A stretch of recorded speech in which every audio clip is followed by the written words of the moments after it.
Time travel इतना बढ़िया concept जिसके ऊपर मूवीज बनी है like Back to the Future, Predestination, Harry Potter and the Prisoner of Azkaban और थॉर एंड गेम। लेकिन इंडिया में क्या मिलेगा? लव स्टोरी, 2050 एक्शन रिप्ले, नहीं तो बार बार देखो, नहीं तो भूल चुक माफ। बट हाँ there good example like 24 and many more. पर हम बात करेंगे कि इधर हॉलीवुड हर साल टाइम ट्रैवल के रिलेटेड प्रोजेक्ट देखने को मिलती है हमें, लेकिन हमारे इधर इंडिया में क्यों नहीं मिलता? असल में बात है कि टाइम ट्रैवल ना एक सिंगल जॉनरा में भी बहुत कॉम्प्लेक्सिटी है, जैसे कि ग्रैंडफादर पैराडॉक्स, जिसमें तुम पास में जाके अपने दादाजी को गोली मार दोगे तो फिर तुम्हारे पापा तो कभी पैदा ही नहीं हुए, जिस वजह से तुम कभी पैदा ही नहीं हो पाए थे, तो फिर दादाजी को मारा किसने? अब ये टाइम ट्रैवल वाला कॉन्सेप्ट बहुत रिस्की होता है, पर इसको एज मूवी बढ़िया यूज करती है, जो कि बैक टू द फ्यूचर। अब इसमें मार्टी पास में जाके अपने पेरेंट्स की पूरी जिंदगी चेंज कर देता है, जिस वजह से प्रेजेंट जो होता है ये जिंदगी बहुत मौज में चलती है। पर हाँ, ग्रैंडफादर पैराडॉक्स के बाद आती है टाइम लूप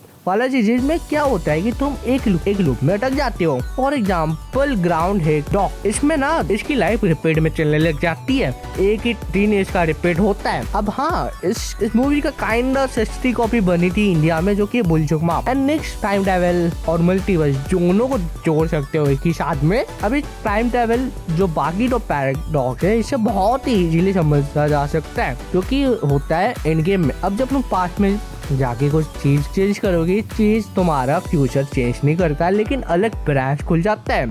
अब इसमें जो ग्रैंडफादर वाला पैराडॉक्स वाला होता ही नहीं है, अगर तुमने अपने दादाजी को मार दिया है तो अलग ब्रांच खुल जाती है एंड तुम एग्जिस्ट करते हो इसमें, बट एग्जिस्ट नहीं भी करते हो। बहुत ही बढ़िया कॉन्सेप्ट है। बट अब ऐसा तो नहीं है कि तुम टाइम ट्रैवल में बस पास्ट में जाओगे, व्हाट इज तुम फ्यूचर जाओ। लेकिन जैसे कि आइंस्टाइन की वेलोसिटी वाली थ्योरी, नहीं तो इंटरस्टेलर यूज होने वाला है ग्रेविटेशनल टाइम डायलेशन। बहुत सारे कॉन्सेप्ट है जिसके ऊपर मूवीज बन जाती है ऑन लोअर बजट, जो कि बॉलीवुड अफोर्ड कर सकता है।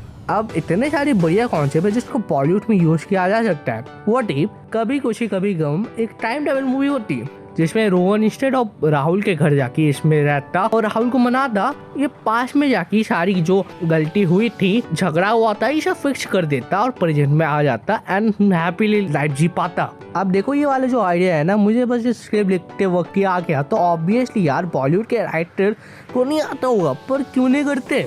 तो टाइम ट्रैवल का बस नहीं है इंडिया में एंड कोई क्यों रिस्क लेगा? ये बहुत रिस्की प्रोजेक्ट है आज के टाइम में। एंड यार अभी जब हॉरर कॉमेडी का बस है तो यही तो मिलेगा ना, instead of a time travel movie. And जो टाइम ट्रैवल मूवी में तुम्हें जो टाइम ट्रैवल होता है ना, इसमें ज्यादा काम करना होता है, बाकी सबको लोग माफ कर देंगे, लेकिन इसको भूलने नहीं देंगे, क्योंकि टाइम ट्रैवल जैसे इंटरेस्टिंग कॉन्सेप्ट को किसी भी वे से तुम प्रेजेंट कर सकते हो, लाइक रोमांस में भी कर लो। एंड अगर कुछ भी लगा दो मूवी इंटरेस्टिंग, देखो टाइम ट्रैवल के साथ ना कुछ भी लगा दो मूवी इंटरेस्टिंग बन जाएगी। और तो यार टाइम ट्रैवल में जरूरी थोड़ी ना होता है कि तुम्हें टाइम मशीन बनानी होगी, टेनेंट जैसे भी कर ही सकते हो। नहीं तो लेट्स से कि हॉरर के साथ कॉमेडी, हॉरर के साथ तुमने टाइम ट्रैवल ही कर लिया। यार आइडियाज बहुत है इसमें। अब ऐसा भी नहीं कि तुम्हें टाइम ट्रैवल पूरा ही टाइम ट्रैवल दिखाना हो। व्हाट इफ बंदा कोमा में चला जाए एंड 15-20 साल बाद होते हैं एंड एक कॉमेडी मूवी ऑलरेडी बनी है कोमाली, और यार ये भी शोर हुआ थी बंदा कॉन्शियसली हाइबरनेशन में चला जाए और फ्यूचर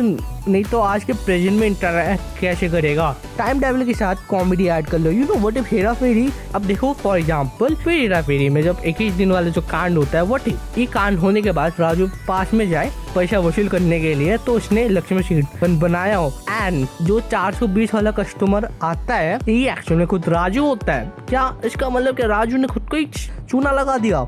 लेकिन हाँ, इसके लिए चाहिए होगी राइटिंग, बहुत बढ़िया राइट, एंड मोस्टली मूवीज में नहीं मिलता तुम्हें। तो टाइम ट्रैवल मूवीज का स्कोप इंडिया में बहुत कम है, लाइक ऑलमोस्ट 0, लेकिन ये फिक्स होने जा रहा है। वाराणसी ये मूवी ऑफिशियली एक टाइम ट्रैवल मूवी होगी एंड अब अगर ऐसे राजामौली किसी चीज को डायरेक्ट कर रहे होंगे तो यू कैन से कि बढ़िया होगी। एंड अब तो वाराणसी टाइम ट्रैवल के ऊपर एक अच्छी मूवी बने। एंड टाइम ट्रैवल एक ऐसा कॉन्सेप्ट है ना जो कि लो बजट में बन सकता है, जैसे कि ग्राउंड हॉग डे में बना था।